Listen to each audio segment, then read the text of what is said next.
आज हम एक नया चैप्टर शुरू करने वाले हैं, बायोलॉजी का टिश्यूज। ध्यान रखें, ये इंट्रोडक्टरी वीडियो है। इस वीडियो में हम टिश्यू को डिफाइन करेंगे, एग्जैक्टली ये टिश्यू है क्या ये देखेंगे, और साथ ही साथ इस पूरे चैप्टर में हम टिश्यूज के बारे में क्या क्या चीज़ें जानने वाले हैं इसके बारे में हम देखेंगे। ओके, तो चलिए कंसिडर करते हैं एक ऑर्गेनिज्म एमीबा, जो कि एक यूनिसेल्युलर ऑर्गेनिज्म है। यूनिसेल्युलर ऑर्गेनिज्म मतलब एक ही सेल से बना हुआ ऑर्गेनिज्म। ये पूरा का पूरा ऑर्गेनिज्म है, एक लिविंग बीइंग है। तो इसे लिविंग बीइंग होने के लिए जो बेसिक लाइफ प्रोसेसेस है वो तो इसे परफॉर्म करना होगा। बेसिक लाइफ प्रोसेसेस जैसे कि रेस्पिरेशन, डाइजेशन, एक्सक्रेशन, लोकोमोशन, इस तरह की चीज़ें। अब रेस्पिरेशन ये सिंगल सेल कैसे परफॉर्म करता है? डिफ्यूजन से ये इसे परफॉर्म करता है, जैसे कि कार्बन डाइऑक्साइड डिफ्यूजन से बाहर निकलता है और ऑक्सीजन डिफ्यूजन के प्रोसेस से अंदर आता है। डाइजेशन किस प्रोसेस से ये करता है? एंडोसाइटोसिस से ये खाना अपने अंदर, फूड अपने अंदर इनटेक करता है, उसे डाइजेस्ट करता है, इसमें बहुत सारे एंजाइम्स होता है और फिर इसे बाहर निकाल देता है एक्सोसाइटोसिस से। तो वो जो बाहर निकालने वाला प्रोसेस है, एक्सोसाइटोसिस है, वो उसके एक्सक्रेशन में आ जाता है। और लोकोमोशन, ये सिंगल सेल है फिर भी ये मूव कर सकता है। ये तो यूनिसेल्युलर ऑर्गेनिज्म है, जो कि एक बहुत ही सिंपल सा इसका स्ट्रक्चर होता है, एक सिंगल सेल से बना हुआ होता है। लेकिन अगर हम एक मल्टी सेल्युलर ऑर्गेनिज्म को कंसीडर करें तो ये जो लाइफ प्रोसेसेस है, जैसे कि रेस्पिरेशन, डाइजेशन, ये सारे लाइफ प्रोसेसेस ये मल्टी सेल्युलर ऑर्गेनिज्म भी करता है। लेकिन इसमें बहुत बहुत सारे सेल्स हैं। एक मल्टी सेल्युलर ऑर्गेनिज्म में बिलियंस ऑफ सेल्स होते हैं। तो इतने सारे सेल्स, सारे सेल अगर हर चीज को परफॉर्म करें तो इसमें परफेक्शन नहीं आएगा।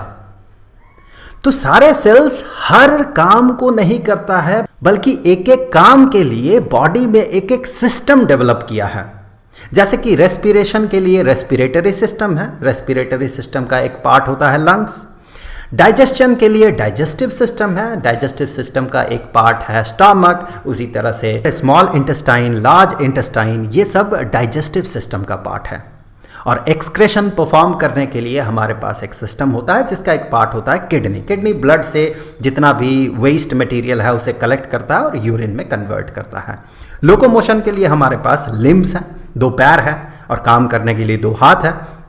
इस तरह से आप ये पाएंगे एक नॉर्मल एनिमल में ये सारे लाइफ प्रोसेसेस परफॉर्म करने के लिए अलग अलग सिस्टम है और हर एक सिस्टम अपने अपने काम में एक्सपर्ट होता है। फॉर एग्जाम्पल, अगर आप कंसीडर करें स्टमक को, तो स्टमक खाना, फूड को हजम करने में, डाइजेस्ट करने में बहुत हेल्पफुल होता है। अब आप देखें स्टमक के अगर इंटरनल लाइनिंग को देखें, अंदर वाले लाइनिंग को देखें, अंदर वाले पार्ट को देखें, तो आपको एक ही तरह का बहुत सारे सेल्स दिखेंगे। जैसे कि ये एक सेल हो गया, ये एक सेल हो गया, ये एक सेल हो गया, ये एक सेल हो गया। ये सारे सिमिलर सेल्स एक साथ स्टैक्ड अप होता है। यहां पर एक साथ देखें बंच बनाया हुआ है, ग्रुप बनाया हुआ है, सिमिलर सेल, सिमिलर काम करने वाले सेल्स। यहां पर ये जो सेल का बंच आपको दिख रहा है, ये एपिथेलियल टिश्यू है। इसके बारे में हम आगे भी बात करेंगे। अब अगर स्टमक के थोड़े बाहर वाले हिस्से को देखें तो आप वहां पर इस तरह के मसल सेल्स का ग्रुप पाएंगे। ये सारे मसल सेल्स है, ये एक मसल सेल है, उसी तरह से ये एक मसल सेल है, ये एक मसल सेल है। इस तरह से मसल सेल्स जो है एक साथ ग्रुप बनाया हुआ एक यहां पर बंच बनाता है। इसे हम स्मूथ मसल टिश्यू कहते हैं। तो यहां से आप एक अंदाजा लगा सकते हैं कि ये टिश्यू जो है, ये टिश्यू क्या है। दोनों ही केस में, इस केस में और इस केस में आप देखें एक ही तरह का सेल्स, एक ही तरह का काम करने वाला सेल्स एक साथ एक ग्रुप बनाया हुआ है। उसी ग्रुप को हम टिश्यू कहते हैं। टिश्यू को हम कुछ इस तरह से डिफाइन करते हैं, अ ग्रुप ऑफ सेल्स, बहुत सारे सेल्स मिला के एक group. A group of cells that are similar in structure, जिनका स्ट्रक्चर की सिमिलर हो, एक ही तरह का स्ट्रक्चर हो, एंड ऑब्लिक में और भी है। इस और के बारे में हम थोड़ी देर बाद बात करेंगे, अभी फिलहाल एंड लेकर चलते हैं। A group of cells that are similar in structure and work together to achieve a particular function. एक साथ वो काम करता है ताकि एक पर्टिकुलर फंक्शन, एक पर्टिकुलर काम परफॉर्म किया जाए। और ये जो ग्रुप ऑफ सेल्स है, इस ग्रुप ऑफ सेल्स को ही टिश्यू कहा जाता है। तो ये एक तरह का टिश्यू हो गया, ये एक दूसरे तरह का टिश्यू हो गया। सिमिलरली बॉडी के और भी अलग अलग पार्ट्स में अलग अलग तरह के टिश्यूज़ हमें मिलते हैं। जैसे कि लंग्स के अंदर बहुत तरह के टिश्यूज़ हमें मिलते हैं, किडनी में भी बहुत तरह के टिश्यूज़ हैं। इस तरह से तरह तरह के टिश्यूज़ हमारे बॉडी में हैं। लेकिन टिश्यूज़ को हम ब्रॉडली 4 कैटेगरीज में कैटेगराइज करते हैं, कुछ ऐसे: epithelial tissue, connective tissue, muscular tissue and nervous tissue. ये एपिथेलियल टिश्यू जो है ये वहाँ पर एग्जिस्ट करता है जहाँ पर कि एक्सटर्नल एनवायरनमेंट के साथ बॉडी का कांटेक्ट होता है। जैसे एक सिंपल एग्जांपल है, जैसे स्किन में हमें एपिथेलियल टिश्यू मिलता है। नाक के अंदर हमें एपिथेलियल टिश्यू मिलता है। क्यों? क्योंकि जब हम सांस लेते हैं तो वो हवा नाक से होते हुए लंग्स तक पहुंचता है, और इस हिस्से में भी, गले के इस हिस्से में भी हमें एपिथेलियल टिश्यू मिलता है क्योंकि वो एक्सटर्नल एनवायरनमेंट के कांटेक्ट में रहता है। सिमिलरली मुंह के अंदर भी जो लाइनिंग है यहाँ पर भी एपिथेलियल टिश्यू रहता है। सिमिलरली स्टमक में भी रहता है, इंटेस्टाइन में भी रहता है। तो जो भी एक्सटर्नल एनवायरनमेंट के साथ कांटेक्ट में है, जो भी पार्ट, उसके आउटर जो रीजन है वहां पर एपिथेलियल टिश्यू होता है। वैसे हम इन सब के बारे में आगे के वीडियोस में डिटेल्स में बात करेंगे। अब ये कनेक्टिव टिश्यू क्या है? कनेक्टिव टिश्यू जैसे कि हड्डी हो गया, जैसे कि टेंडन, लिगामेंट, ये सारे कनेक्टिव टिश्यूज हैं। ब्लड को भी कनेक्टिव टिश्यू के कैटेगरी में ही रखा जाता है। Muscular tissue, as you know, muscle जिस टिश्यू से बना हुआ है उसे मस्क्यूलर टिश्यू कहा जाता है। जो मस्क्यूलर सेल्स हैं, बहुत सारे मस्क्यूलर सेल्स एक साथ एक ग्रुप बना के मस्क्यूलर टिश्यू बनाता है। Now comes nervous tissue. नाम से ही आपको समझ में आ रहा है कि ये नर्व से रिलेटेड है, न्यूरॉन से रिलेटेड है। अब न्यूरॉन क्या है? न्यूरॉन एक जगह से दूसरे जगह में, बॉडी के एक जगह से दूसरे जगह में सिग्नल को ट्रांसफर करता है या सिग्नल को कैरी करता है। जैसे कि मान लें अगर आपके हाथ को उठाना है आपको, तो फिर ब्रेन से एक सिग्नल जनरेट होगा जो कि न्यूरॉन के थ्रू उस जगह तक पहुंचेगा, और वहां पर मसल्स कॉन्ट्रैक्टेड होगा और कहीं पर मसल एलोंगेटेड होगा या फिर कहीं रिलैक्स्ड होगा, जिससे कि आपका हाथ मूव करता है। तो बहुत सारे न्यूरॉन्स मिलके जो सिस्टम बनाता है उसे नर्वस टिश्यू कहा जाता है। ब्रेन में हमें नर्वस टिश्यू मिलता है। तो ये तो हम एनिमल्स की बात कर रहे थे, लेकिन व्हाट अबाउट प्लांट्स? क्या प्लांट्स में भी एनिमल्स की तरह ही उसी टाइप का टिश्यूज मिलता है? इस सवाल का जवाब ढूंढने से पहले हमें यह देखना होगा क्या एनिमल्स और प्लांट्स बिल्कुल सेम लाइफस्टाइल फॉलो करता है। ये एक प्लांट है और ये एक एनिमल है, इन दोनों में क्या कोई डिफरेंस है? बिल्कुल, बहुत सारे डिफरेंस है, बहुत सारे डिफरेंस है। चलिए, नंबर 1, प्लांट्स आर स्टेशनरी और फिक्स्ड। एक ही जगह पे प्लांट्स रुका हुआ होता है, स्टेशनरी होता है, और वो अपराइट भी होता है, बिल्कुल सीधा खड़ा होता है। चूंकि ये बिल्कुल सीधा एक ही जगह पर खड़ा होता है तो इसे बहुत सारे सपोर्टिव टिश्यू चाहिए होता है जो इसे सपोर्ट दे सके, सिर्फ सपोर्ट दे सके। अब वो टिश्यूज जो कि इसे सपोर्ट देगा, उसे लिविंग टिश्यू होने की कोई ज़रूरत नहीं, क्योंकि इसे तो रुके रहना है, इसे तो चलना फिरना है नहीं, इसे सिर्फ सपोर्ट चाहिए। इसीलिए most of the supportive tissues वो डेड सेल से बना हुआ होता है। जबकि अगर एनिमल्स को आप कंसीडर करें, एनिमल की अगर हम बात करें तो एनिमल्स इधर उधर मूव करता है। जैसे ये कुत्ता हमेशा एक जगह पे होगा? नहीं होगा, ये कभी इधर भागेगा, कभी उधर भागेगा, कभी खाने के लिए भागेगा, कभी शेल्टर के लिए भागेगा, कभी मेट के लिए भागेगा। तो ये मूव करता है, एनिमल्स मूव करता है, जिसके कारण कि ये ज़्यादा एनर्जी कंज्यूम करता है in comparison to a plant, और साथ ही साथ इसमें ज़्यादातर टिश्यूज़ जो है वो लिविंग टिश्यूज़ होते हैं, क्योंकि इसे मूव करना होता है, बॉडी का हर पार्ट हमेशा एक्टिव रखना पड़ता है। ये तो पहला डिफरेंस हो गया। नेक्स्ट अगर आप देखें इन दोनों का ग्रोथ जो है, प्लांट का ग्रोथ और एनिमल का ग्रोथ, इसमें भी डिफरेंस है। वैसे इसके बारे में कुछ खास नॉलेज अभी तक शायद आपको नहीं होगा, जो कि आगे के वीडियोस में जाके क्लियर होगा।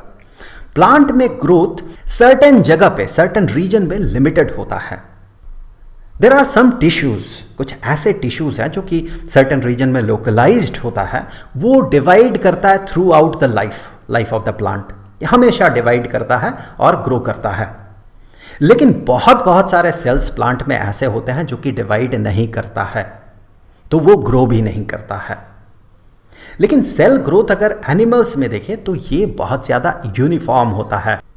एनिमल्स में बॉडी के हर पार्ट में सेल डिवीज़न चलते रहता है। ओके, अब आते हैं नेक्स्ट डिफरेंस पे। इन दोनों का जो लाइफ स्टाइल है वो बिल्कुल अलग है। इनका फीडिंग मेथड, खासकर जिस तरह से ये फीड करता है खुद को, ये फीडिंग मेथड बिल्कुल डिफरेंट होता है। एक प्लांट किस तरह से खाना बनाता है? फोटोसिंथेसिस से।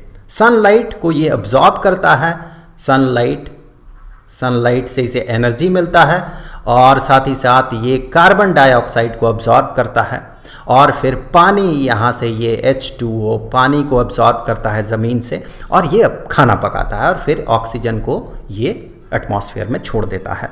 तो ये फोटोसिंथेसिस के प्रोसेस में ये खाना पकाता है। जबकि अगर एनिमल्स को देखें तो एनिमल्स डायरेक्टली हो इनडायरेक्टली हो प्लांट के बनाए गए फूड पे ही डिपेंडेंट होता है। यहाँ पर डायरेक्टली और इनडायरेक्टली क्यों कहा गया? क्योंकि बहुत सारे एनिमल्स हैं जो डायरेक्टली प्लांट को ही खाता है, पेड़ पौधे खाते हैं, जैसे कि हिरन हो गया। और इनडायरेक्टली का मतलब क्या है कि जब कोई एनिमल उस एनिमल को खाता हो जो कि प्लांट पे डिपेंडेंट है, जैसे कि एक शेर हिरन को खाता है, तो यहां पर हिरन प्लांट पे डिपेंडेंट है और शेर हिरन पे डिपेंडेंट है, तो शेर भी इनडायरेक्टली खाने के लिए प्लांट पे ही डिपेंडेंट है। अब आते हैं एक और डिफरेंस पे। Plants are adapted for a sedentary existence, मतलब आप कह सकते हैं एक ही जगह पे अलग थलग पड़ा हुआ ये सरवाइव कर सकता है। लेकिन animals are adapted for active locomotion, animals को मूव करना पड़ता है। तो ये सारे जो बेसिक डिफरेंसेस है, तो यहाँ से आप समझ सकते हैं कि जो एनिमल्स के लिए टिश्यूज़ होते हैं बॉडी में, वो टिश्यूज़ प्लांट्स में नहीं होंगे। प्लांट्स का रिक्वायरमेंट बिल्कुल अलग है। तो ये जो प्लांट्स है, इनके टिश्यूज़ को हम ब्रॉडली दो कैटेगरीज में कैटेगराइज करते हैं। एक तो मेरिस्टेमेटिक टिश्यू जो कि डिवाइड करता है और ग्रो करता है, और दूसरा परमानेंट टिश्यू जो कि डिवाइड नहीं करता है, ग्रो नहीं करता है। इस परमानेंट टिश्यू को भी दो कैटेगरी में कैटेगराइज किया जाता है। एक तो सिंपल परमानेंट टिश्यू और दूसरा कॉम्प्लेक्स परमानेंट टिश्यू। इन दोनों में डिफरेंस क्या है? ये जो सिंपल परमानेंट टिश्यू है, ये एक ही तरह के सेल से बना हुआ होता है, बिल्कुल एक ही तरह के सेल्स, बहुत सारे सेल्स मिलके एक सिंपल परमानेंट टिश्यू बनाता है। जबकि अगर कॉम्प्लेक्स परमानेंट टिश्यू को देखा जाए तो बहुत सारे अलग अलग सेल्स मिलके एक सिस्टम बनाता है या एक टिश्यू बनाता है।